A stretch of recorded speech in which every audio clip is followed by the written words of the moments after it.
तो चलो physics resume कर रहे हैं। तो कहाँ थे? लाइन से क्वेश्चन पढ़ते हैं। पहला क्वेश्चन क्या बोल रहा है? सर्टेन लिक्विड हैज अलग अलग, अच्छा स्केल वाले क्वेश्चन। चलो ठीक, लाइन से अटेम्प्ट करते हैं। फिजिक्स तो आती है मेरे को, ऐसा मुझे लगता है। इस लेवल पे तो आती है, ये करूँगा शायद। 50 मिनट बचे हैं, ट्राई करते हैं कि 45 मिनट में फिनिश कर पाएं। उसके बाद मैं चला जाऊंगा, शाम को भी आऊंगा, हाँ। कोशिश करूंगा शाम को भी। और certain liquid has melting point ये, बॉइलिंग पॉइंट ये, a thermometer is designed which is 0 degree Celsius, 100 degree ये, melting and boiling point of water on this scale.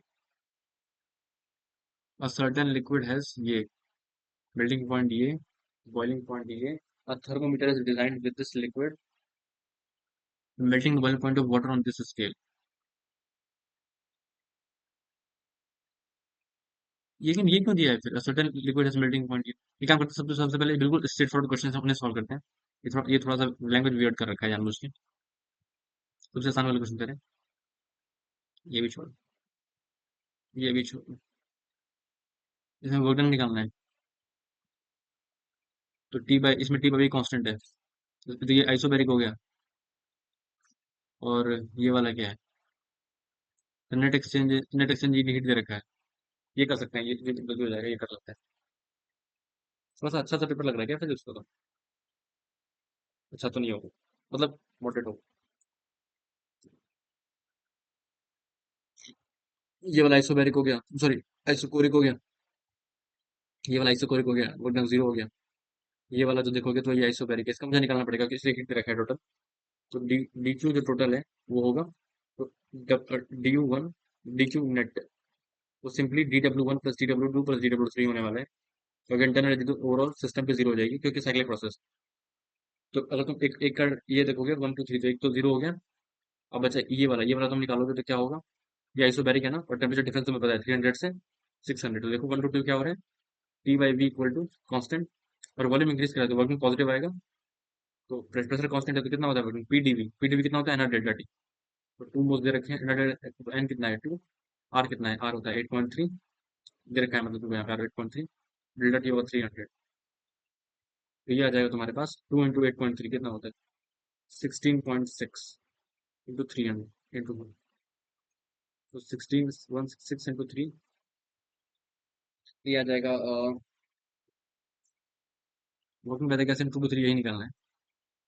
तो ये तुम्हारे पास है -300 is equal to, minus minus, बस एक तो जीरो है, एक तो हटा दिया। बस ये निकालना है, ये उसको सब्ट्रैक्ट कर देना है। तो 6 3 18, 6 48, 498। तो 49.8 आ रहा है, इंटू 100 करना है। तो 4980, 4980 प्लस डब्ल्यू, डी डब्ल्यू 1 2 2 3 1। तो ये आ जाएगा 4980, 4980 और 300, 8 9 3 12, जो कि निगेटिव है, तो -5280। ऑप्शन नंबर डी ठीक है, -5280। बढ़िया। ये देखो तो, current has been distributed on the long hollow cylindrical wire. Long hollow cylindrical wire है, R1 से R2। अच्छा, तो अंदर तो जीरो होगा, और क्योंकि अंदर करंट डिस्ट्रीब्यूटेड है तो फिर आर के प्रोपोर्शनल होगा। समझ आ रहा है मैं क्या बोल रहा हूँ? फिर आर के प्रोपोर्शनल होगा, पहले जीरो होगा, फिर आर के प्रोपोर्शनल होगा बीच में, और फिर इनवर्स रिलेशन हो जाएगा R1 तक। समझ में आ रहा है? तो ये तो नहीं होगा, ये भी नहीं होगा, क्योंकि हॉल में होता है ना कि R1 लीनियर प्रोपोर्शनल होता है, जे आर होता है, J R by capital R होता है, ऐसा आता है, ठीक है। तो ये होना चाहिए, बढ़िया। अ, रुक जाओ, इसका मोमेंट डिफरेंशियल निकालना है। चलो निकाल देते हैं इसका moment differential.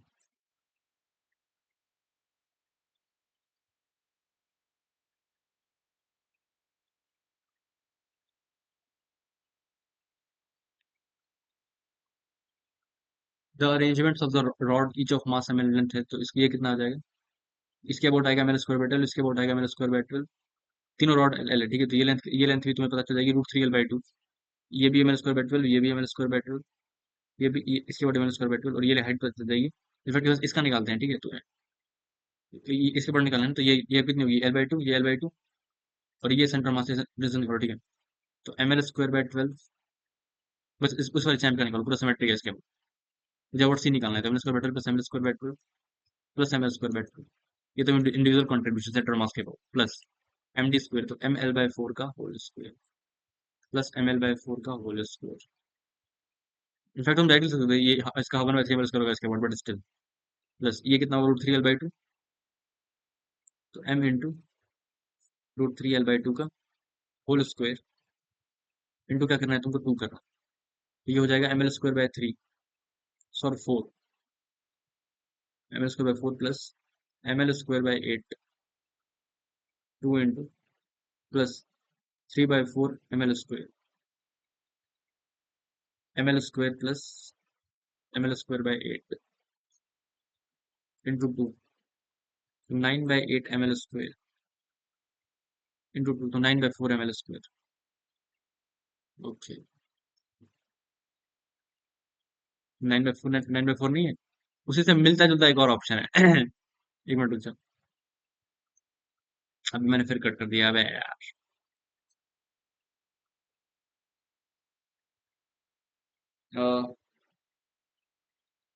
M L square by sixteen, M L square by eight आएगा, ये M L square by eight हो गया, M L square by four, M L square by four.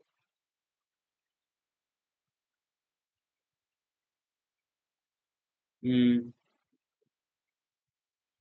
मैंने यहाँ पे फोर क्यों करा, एल बाय टू होगा ना। छी भाई, ये क्या आपका एल बाय टू है ना, M L square by twelve ये हो जाएगा, L by two, L by two ये हो जाएगा two into M L square by four, four plus M L square by three, M L square by four, ठीक है। तो M L square by four, M L square by two हो जाएगा plus M L three M L square by four हो जाएगा। अब सही लग रहा है, ये हो गया three by four M L square और into plus three by four M L square, ये हो जाएगा three by two M L square, right. तो into two into two, three M L square आ जाएगा, ठीक है। तो ये हो जाएगा एम एल स्क्वायर बाय फिर M L square by four plus M L square by two. Okay, बस ठीक है, थ्री एम एल स्क्वायर आना चाहिए, बस खत्म करो, थ्री एम एल स्क्वायर, ठीक है। चलो आगे बढ़ो। ये तो क्यूब, इलेक्ट्रिक फोर्स होता है स्क्वायर, तो इधर 12 सेंटीमीटर है, ये सिक्स है, तो अगर मैं क्यूब बना दूं पूरा, ये बेसिकली हाफ डिस्टेंस पड़ा हुआ है, समझ रहे हो, ये 12 है, तो अगर ये हाफ पड़ा हुआ है तो basically cube by six epsilon not होना चाहिए ना टोटल, तो बस cube by six epsilon not तुमको करना है, क्योंकि ये तुम क्यूब कंप्लीट कर सकते हो ना, पूरा एक क्यूब बना सकते हो। तो 20, तो ये हो जाएगा 20 micro coulomb by cube epsilon naught into one over six, ये होना चाहिए। तो अब तुमको वैल्यूज गिवन होंगी, कितनी होती है, अ, ठीक है, एक मिनट। तो एप्सिलॉन नॉट होता है 8.85 वाला, तो ये होता है 20 इंटू टेन की power minus six into one over six upon 8.85 into ten की पावर माइनस ट्वेल्व, ये वाली ये आंसर आना चाहिए। तो ये होना चाहिए 20/8.85 इंटू टेन की power six into one over six, तो ये आ जाएगा फाइव ओवर, नहीं, ten over three into 8.85 into hundred into ten की पावर फाइव, तो अराउंड ये कितना आ रहा है तुमको दिख रहा होगा, 24 हो रहा है, मतलब 4.4, चार से हल्का कम होना चाहिए, तो चार इंटू टेन की पावर फाइव के आसपास का चीज आ रही है, चार इंटू चार के आसपास, अरे यार शिट, चार से कम होगी, चार से ज्यादा होगी, ये भी देखना पड़ेगा, चलो चार से कम की चार से ज्यादा, तो 20, तुम देखोगे तो 824 प्लस 0.85 इंटू थ्री हो रहा है, मतलब कि ये क्रॉस कर गया, तो 3.8 आना चाहिए, बढ़िया। तो देखो मैंने सॉल्व भी नहीं किया, 3.8 मिनट के बाद डोंट डू फालतू calculation. Net force on the magnetic field बाहर है, तो मैग्नेटिक फील्ड तो जीरो ही हो जाएगी, magnetic field sorry, magnetic force zero होगा, इट वर्टिकली डाउनवर्ड्स, डाउनवर्ड्स, तो हर एक सेगमेंट पे आउटवर्ड फोर्स आएगा, तो इसका इसका डी का सेगमेंट इसको इसको कैंसिल कर देगा, net force on the anti zero, दोनों पिछले in the have a tendency to expand, लेकिन हाँ हर जगह बाहर लग रहा है फोर्स, तो एक्सपेंड करने की टेंडेंसी जरूर होगी, एक्सपेंड करेगी भी। इनफैक्ट तुम्हें पता होगा कि ये सिस्टम करता है, इसका जो फोर्स आता है वो तो बाकी बात है, तो ठीक है, तो एक्सपेंड करेगी। Both assertion and reasons are correct and reason is the correct explanation. Solution to have a tendency to expand. अब ये मुझे बड़ा फालतू लगता है, एक्सप्लेन कर रहा है कि नहीं कर रहा, मैं मार देता हूँ फिर भी ये तो मुझे आता है।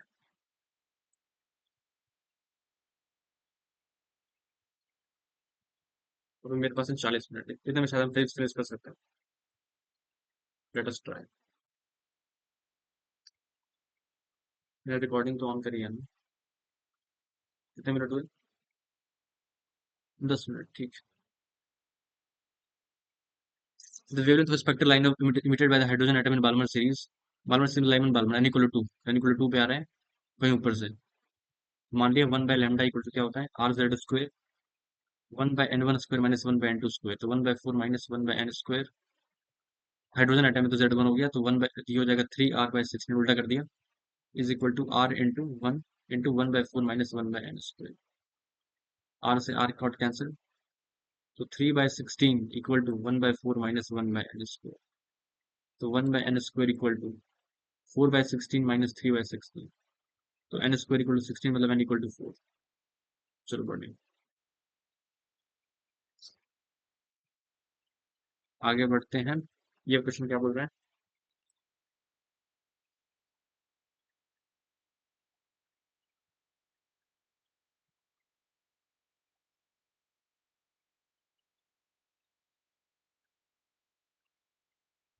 For angle of minimum deviation of prism is equal to refracting angle. ये जो एंगल है, वो एंगल है जिसपे कि minimum, for angle of minimum deviation refractive angle will be achieved. तो क्या होना चाहिए? तो लेट से ये एक चीज तो पता है कि ऐसे होता है, फिर ऐसे होता है, फिर ऐसे होता है, फिर ऐसे होता है, तो ये और ये एंगल इक्वल होना चाहिए। तो दोनों का सम कितना होता है? R1 इक्वल टू क्या होना चाहिए? R2 इक्वल टू A/2, ये आना चाहिए। हमको इसका म्यू कर निकालना है, तो यहाँ से म्यू आ गया। यहाँ पे ये लेट्स एंगल जो इंसिडेंस है for angle of minimum deviation, अच्छा अच्छा, तो क्या लिखेंगे? Sine I is equal to mu sine A/2, और I is plus E minus A होता है, इक्वल टू डेल्टा मेन। ठीक है, हमको क्या निकालना है? म्यू निकालना है, तो म्यू क्या होगा? Sine I over sine A/2 is equal to the angle of refracting angle, मतलब अच्छा ये आई ए के ही इक्वल है, मतलब कि 2i माइनस, एक सेकंड, ये ए के इक्वल है ना, ये दोनों इक्वल ही होते हैं, तो 2i - 2a इक्वल टू 0 आ जाएगा। डेल्टा मीन भी ए के इक्वल है। If angle of minimum deviation of prism equal to refracting angle, ठीक है, तो आई की वैल्यू ए के इक्वल आ गई, तो यहाँ से क्या आ जाएगा? Mu is equal to 2 sine A हो गया, तो 2 sine A/2 into cos A/2 divided by sine A/2 आ जाएगा। समझ में आ रहा होगा? यहाँ से क्या आ जाएगा? Mu equal to 2 cos A/2, तो म्यू जो आ रहा है वो आ रहा है तुम्हारा 2 cos A/2।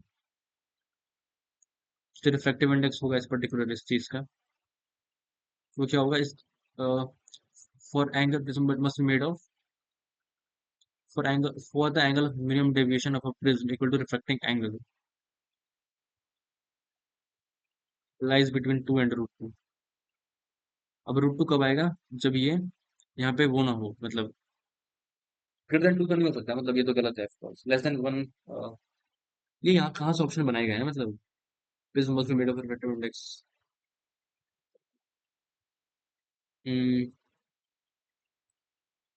for angle of minimum deviation of a prism is equal to refractive angle। ठीक है, तो रिफ्रैक्टिव इंडेक्स आ रहा है म्यू, तो cos A/2 तो lies between 2 and √2, 2 and 1 less than 1। कोई और कंडीशन हम लगा सकते हैं? यहाँ पे लगा सकते हैं कि जो म्यू साइन R2 होना चाहिए, वो तुम्हारा क्या होना चाहिए? इट शुड बी, मतलब बेसिकली थीटा जो यहाँ पे आ रहा है, theta should be greater than equal to theta C आना चाहिए। तो इसका मतलब थीटा सी ये जो है R2 है, R2 है, तो mu sine R2 is equal to, बाहर 1 है, तो mu sine R2 equal to 1, mu equal to आ जाएगा कोसेक, कोसेक 1/2, तो 1 से तो बड़ा ही होगा, और तो 1 से बड़ा होगा तो लेस देन 2 एंड 1, 2 एंड √2, 1 से बड़ा होना चाहिए, 2 से छोटा होना चाहिए। तो रूट टू कहाँ से आ रहा है? लेसन वन, ये नहीं होगा।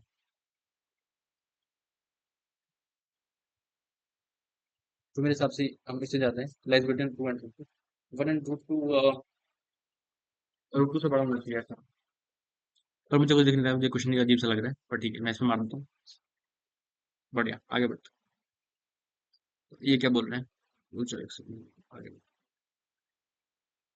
हैं। ये थ्योरेटिकल क्वेश्चन क्यों देते हैं यार? डायमेंशन निकालना है इसका, के का। पीवी के पर 5/3 प्रेशर का क्या होता है? फोर्स बाय एरिया, और ये तो मुझे आता है, ये तो मैं अच्छे से निकालूंगा। एम, फोर्स का होता है MLT-2 divided by, sorry force हो गया ना ये, एक मिनट, ऐड हो जाना, भाड़ में जा। MLT-2 अपॉन फोर्स बाय ये प्रेशर इंटू एल की पावर 5/3, वॉल्यूम है तो इसका क्यूब हो जाएगा। तो MLT-2 force upon L square into L की पावर 5, तो ये हो जाएगा ML cube. ML cube already, तो एल की पावर 4 हो जाएगा, टी की पावर -2, ML की पावर 4 टी की पावर -2, ML की पावर 4 टी की पावर -2। बढ़िया, ये भी करना चाहिए मुझे, कुछ वाला भी करना चाहिए था, अभी करते हैं हम। एटलीस्ट थ्योरेटिकल टॉपिक छोड़ के सारे ओवर टॉपिक्स तो करने ही चाहिए मुझे, मतलब एज अ, अगर मैं इंटरप्रेट कर रहा हूँ तो वो चीज़ ये कर देनी चाहिए।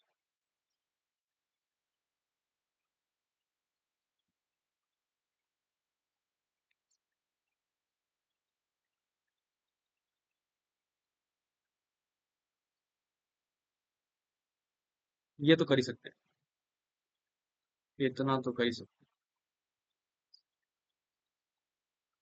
ऑप्शंस पढ़ने पड़ेंगे यहाँ पे, बात अलग है, पढ़ लेंगे। मैं पूरा पेस्ट ही कर रहा हूँ question paper issue. Let me paste options properly.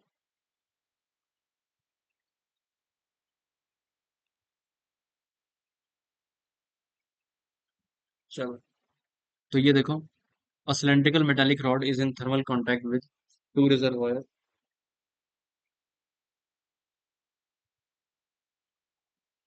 ठीक है। A cylindrical metal rod is in thermal contact with two reservoir of its heat, जो जो पहले एक मिनट, क्या क्या लिए, तीन कुछ बड़ी वाला कर लेते हैं। A ring was initially at rest, time कितना बचा है? अभी है time. A ring was initially at rest, ये दे रखा है, फिर से इसका एक्सेलरेशन हो गया ACM, और rolling body for the accelerated pure rolling, अच्छा। तो ये ऐसे आ रहा है, तो एफ एस कैसे आएगा? ऐसे आएगा, और अगर ACM ऐसे है तो अल्फा ओवरऑल ऐसे होगा। ये तो याद ही होता है, मतलब रिंग है तो F+FS इक्वल टू क्या आता है? MSCM, F-FS equal to MR² F-FS into R होता है ना, into AC alpha ACM by R होगा।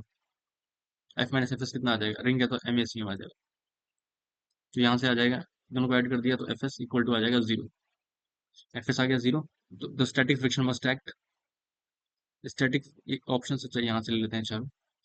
The current friction will not act in direction opposite to force, ये तो गलत ही है।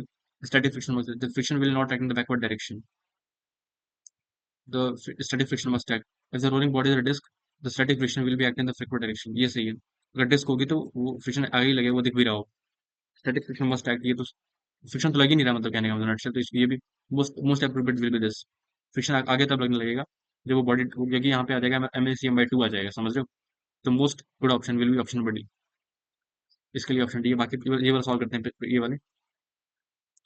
A small conducting sphere of radius r is connectedly, small conducting sphere of radius r, small तो नहीं है पर ये ठीक है, is concentrically in a bigger hollow conducting sphere of radius capital R, अच्छा समझ गए। तो ये देखो, एक छोटा सा सर्कल बना लिया, इसका रेडियस है स्मॉल आर, इस पे चार्ज बोल, इस पे बोल रहे हैं कि इसका रेडियस स्मॉल आर है, और ये कंसेंट्रिकली पड़ा हुआ है एक बड़े स्फीयर के अंदर, उसका। एक मिनट होल्ड करना, एक सेकंड, ओके, तो रिज्यूम करते हैं। तो क्या बोल रहा था, एक रेडियस कैपिटल स्मॉल आर है, इसका रेडियस कैपिटल आर है, line concentrically in the inside concentric hollow sphere, ठीक है। अ,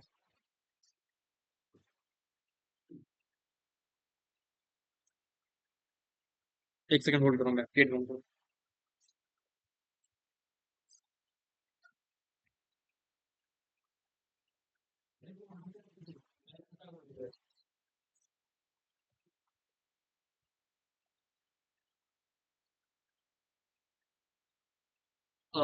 ओके, इसका इसका चार्ज स्मॉल क्यू है, इसका कैपिटल क्यू है। A small conducting sphere of radius is concentrically inside a hollow. Okay. The potential difference between the sphere. Uh, a small conducting sphere of radius r is placed in a, ठीक है, तो इसका potential कितना होगा overall solid surface का? That will be equal to v is equal to K Q by R, इसके खुद की वजह से plus K Q by capital are, और इस अंदर के जो बाहर वाले पे क्या होना चाहिए, इसका होगा K Q by capital R plus K Q by capital R. Subtract कर दिया तो क्या आ जाएगा, के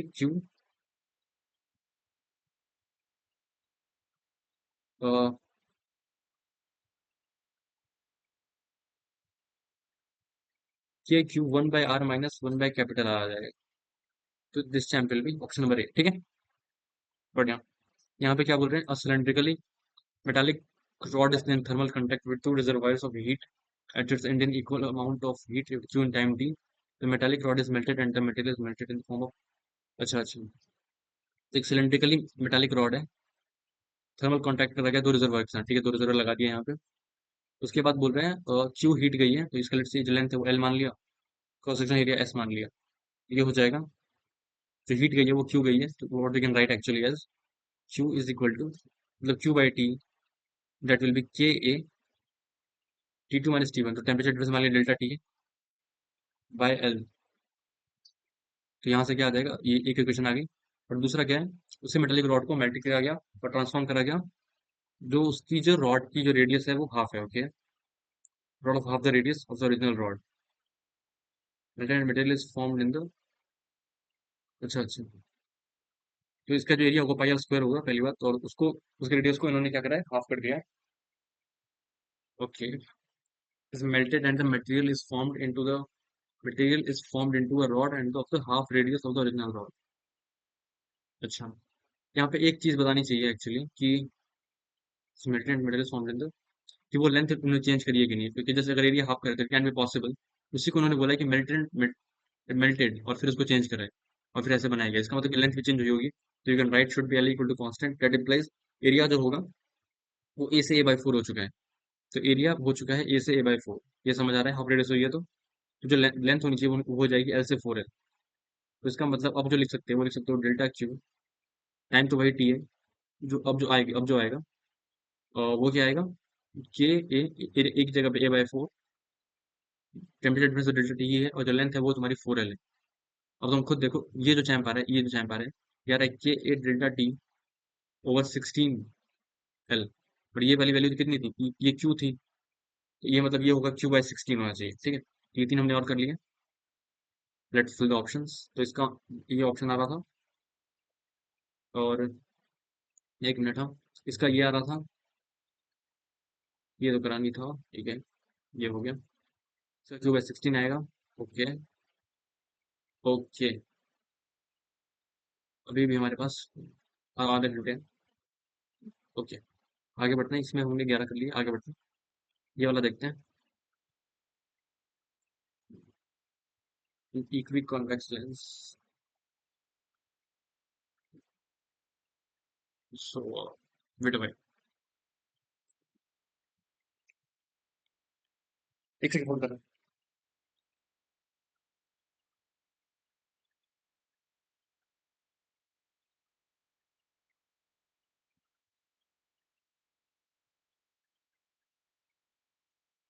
ओके, फिर इसमें क्या बोल रहे हैं, equi convex lens has a refractive index of 3/2, focal length f in air, completely emerged in water, refractive index 4/3, तो ये हो जाएगा 1/f इज इक्वल टू, पहले वो क्या था, एयर में था, तो it will be 3/2 minus 1 into 1/r into equi convex, तो 2/r मान लिया, 1/r माइनस 1/r 2/r हो जाएगा, तो अब आ जाएगा फोकल लेंथ 1/2 इंटू 2/r, मतलब ये आ गया 1/r।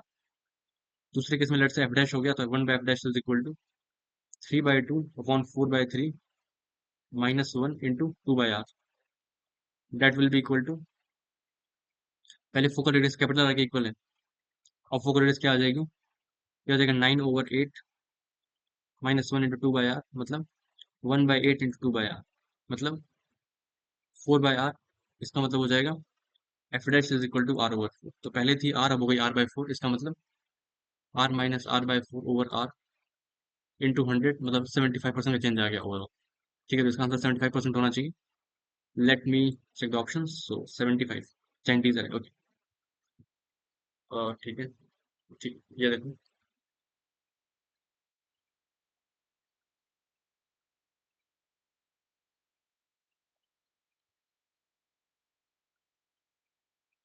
अब बॉल फॉलिंग इन, तो जो डेल्टा वी दे रखा है तुमको, ठीक है, तो क्या होता है, delta P over delta V over V is equal to bulk modulus. तो डेल्टा पी कितना हो जाएगा, रो जी एच हो जाना चाहिए। हमें बल्क मॉडुलस से कैलकुलेट करना है, ठीक है।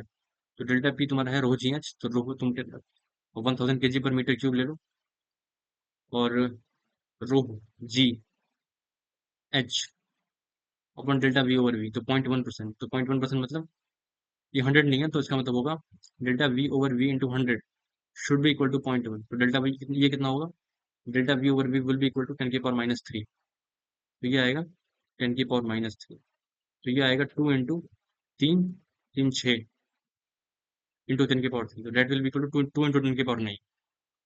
ठीक है, तो इसका आंसर आना चाहिए दो। दो आ गया। आगे बढ़ते हैं। ये एसी का क्वेश्चन है, और इसका क्वेश्चन है, तो पहले ये कर लेते हैं, फिर वो करते हैं। अब यार,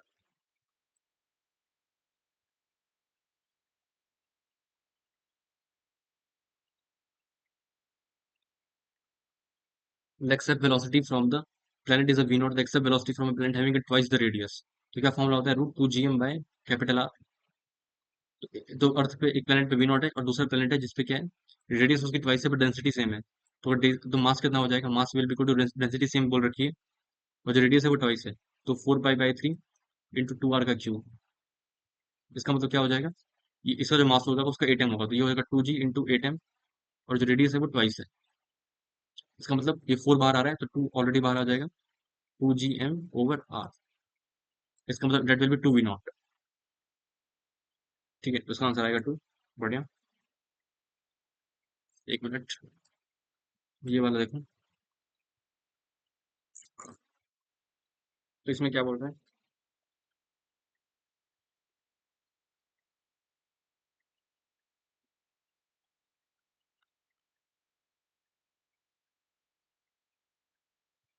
an ideal choke of current carries a current of 10 ampere connected to an AC supply of 225 volts, 50 hertz. A pure resistor and under the same condition takes a current of 12.5 ampere.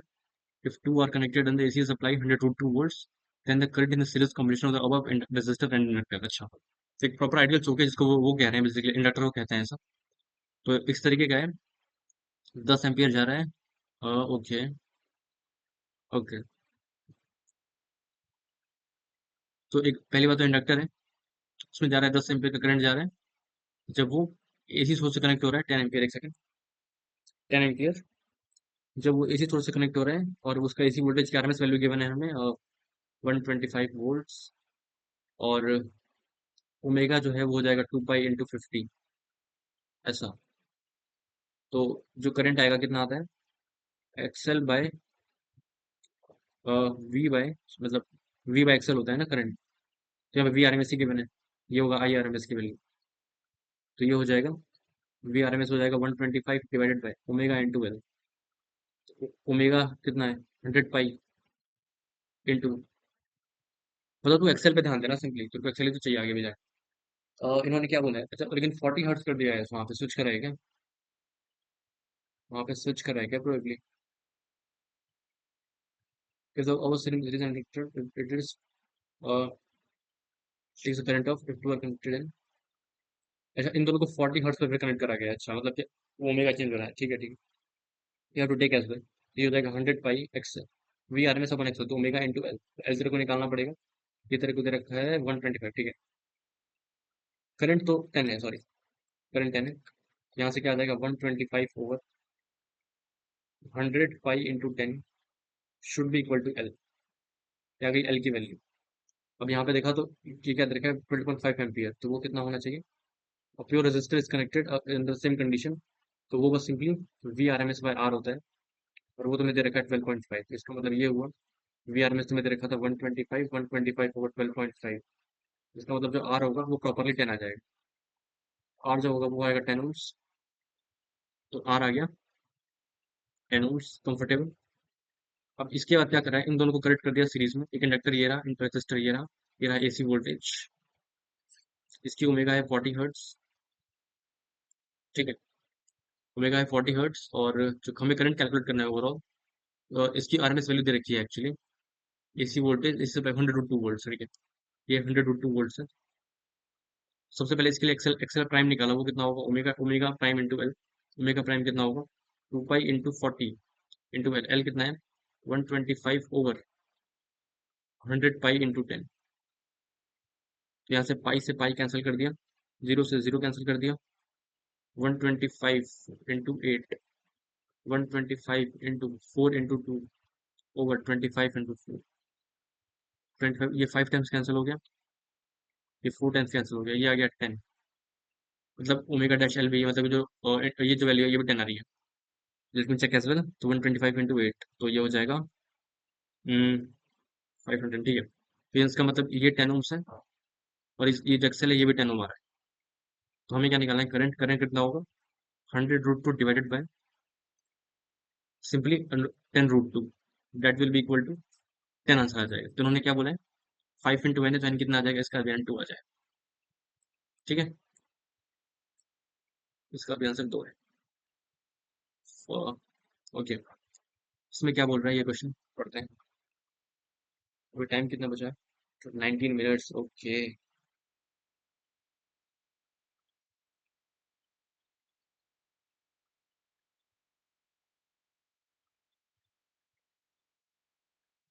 In a wide separation between this is 0.3 to 10 के power -3 when the light beam is passed through two slits. Interference pattern is observed on the screen 1.5 meter above. First violet and the red fringes are formed. अच्छा, ठीक है, कुछ तो French में लिखा हुआ है। ये विबगर वाली चीज है, मतलब कि अगर वेवलेंथ बढ़ा दिया तुमने तो फिर वो निकलेगा कि नहीं। वेवलेंथ कैसे इंक्रीज होता है, यू शुड नो। तो तुम्हें पता होगा ये कैसे करते हैं। और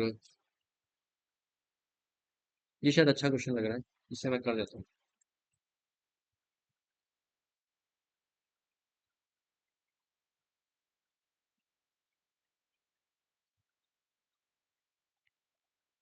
A ball of mass 100 gram is carrying a charge of 1 coulomb is released in a point near the surface of the earth in a uniform horizontal magnetic field. Then the maximum height attained by the, अच्छा अच्छा, ये आसान नहीं है, इसका mg/q भी आता है शायद। ये 2 mg/q भी आता है, ऐसा कुछ आता है। लेकिन एक सेकंड, यहाँ पे शायद बच जाएंगे हम, क्योंकि ये वो वाला नहीं है क्या, मास एम है, से जस्ट रिलीज करा गया है, तो वेलोसिटी आएगी, तो फोर्स फोर्स कैसे आएगा, फोर्स हमेशा ऐसे आएगा। कितनी हाइट ऊपर ये नहीं बताया, ये बताया बस। अच्छा, हॉरिजॉन्टल तो वेलोसिटी जो होगी किसी भी टाइम पे, फोर्स तो ऐसे लग रहा है, राइट, तीनों को से ड्रैग करेगा, तो किधर एक्सेलरेशन आएगा, लेट्स से ए एक्स, किधर एक्सेलरेशन होगा, लेट्स से वेलोसिटी इस टाइम पे वी है, हाइट एच है।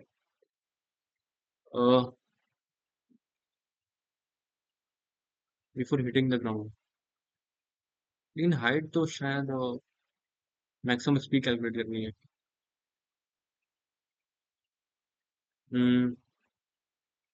X will be equal to Q V B by M, और V should be equal to G into T.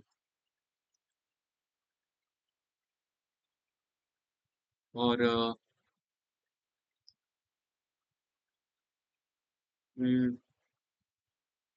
फिर height मैंने H मान ली, तो इसमें कुछ तो लगेगा, मतलब जैसे कि ये होगा ना, H is equal to U into T, एक second.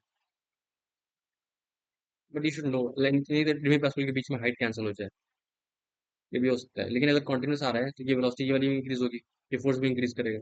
I should there something, probably there be glitch, अभी के लिए छोड़ दिया।